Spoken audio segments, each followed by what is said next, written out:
आज का टॉपिक मेरा फेवरेट है और उस पर बोलने से पहले मैं आप सभी व्यूअर्स से रिक्वेस्ट करूंगी कि ये सिर्फ वही लोग देखें जिनका ईश्वरी शक्ति में आस्था और विश्वास है। जिनका नहीं है वो अपना बेशकीमती वक्त और ऊर्जा नेगेटिव कमेंट करने में व्यर्थ ना करें। भारत एक ईश्वरी सत्ता में विश्वास रखने वाला देश है जहां भिन्न जाति मजहब के लोग रहते हैं और अपनी अपनी तरीके से अपने ईश्वर की सत्ता में विश्वास करते हैं। पर हम सभी के जीवन में कभी एक वक्त ऐसा भी आता है जब हम खुद से पूछने में मजबूर हो जाते हैं कि मैं ईश्वर को इतना मानता हूं, फिर मेरे जीवन में ये कष्ट क्यों? क्या ईश्वर मुझसे नाराज है? क्या ईश्वर मेरे को किसी पाप की सजा देना चाहता है? अपनी इस स्पिरिचुअल जर्नी में, जो मेरी 10 साल की स्पिरिचुअल जर्नी रही है, उसमें मैंने मेरे दुख से सीखा है कि मेरे जीवन में दुख क्यों आया। जो कुछ मैंने सीखा है वो मैं आप लोगों के साथ शेयर करना चाहती हूँ और उस हिसाब से मैंने 5 से 6 कारण समझे हैं, वही मैं आप लोगों के साथ शेयर करना चाहती हूँ कि हमारे जीवन में कष्ट क्यों आता है और उस कष्ट के दौरान ईश्वर हमसे क्या चाहते हैं। सबसे पहला कारण है कि ईश्वर हमसे बहुत प्यार करते हैं और हमारे साथ वो अपना एक प्रगाढ़ रिश्ता बनाना चाहते हैं। बहुत आसान है ये कहना कि मेरा ईश्वर में विश्वास है, जबकि हमारा जीवन हमारी चाहत के अनुकूल हो। लेकिन सच्चा विश्वास तब है जब हमारा जीवन हमारी चाहत के विपरीत हो और उसके बाद भी हम ये कह सकें कि नहीं, मुझे मेरे ईश्वर में विश्वास है और जो कुछ हो रहा है वो उसकी डिवाइन प्लानिंग के मुताबिक हो रहा है।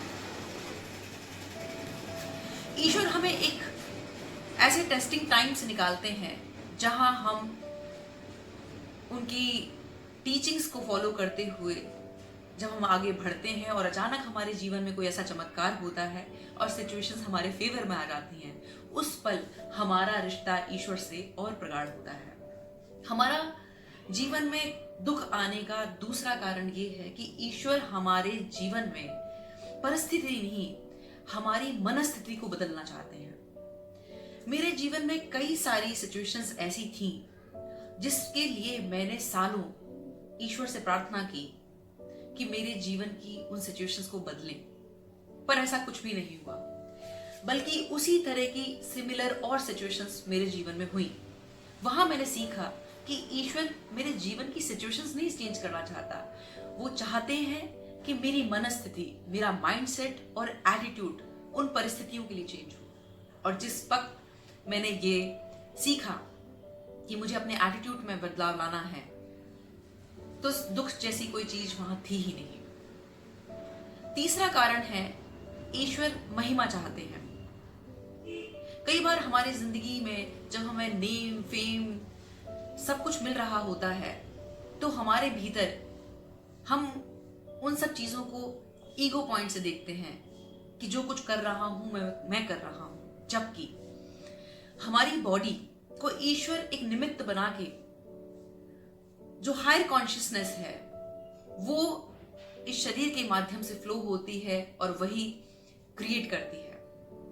ईश्वर हमें उस वक्त एक झटका देना चाहते हैं और ये बताते हैं कि हम जो ईगो पॉइंट में जिस चीज को देख रहे हैं, हमें वहां ना देखकर अपने जीवन की महिमा के लिए उस सुप्रीम कॉन्शियस को क्रेडिट देना है। और जिस पर हम अपने जीवन की अच्छाई के लिए उस सुप्रीम सोर्स को श्रेय देना शुरू कर देते हैं, हमारा जीवन फिर से बहुत खूबसूरती से बदलने लगता है। जो चौथा पॉइंट है वो है कि हमारे दुख का प्रयोग ईश्वर किसी के जीवन में करना चाहते हैं। किसी ब्रेकअप में, अपने किसी बिलव्ड वन की डेथ से, बिजनेस फेलियर से, इन सारी सिचुएशन से ईश्वर हमें बहुत स्ट्रॉन्ग तरीके से निकाल कर अब हमारे जीवन को किसी और के जीवन में प्रकाश के रूप में प्रयोग करना चाहते हैं, उसे स्ट्रेंथ देना चाहते हैं।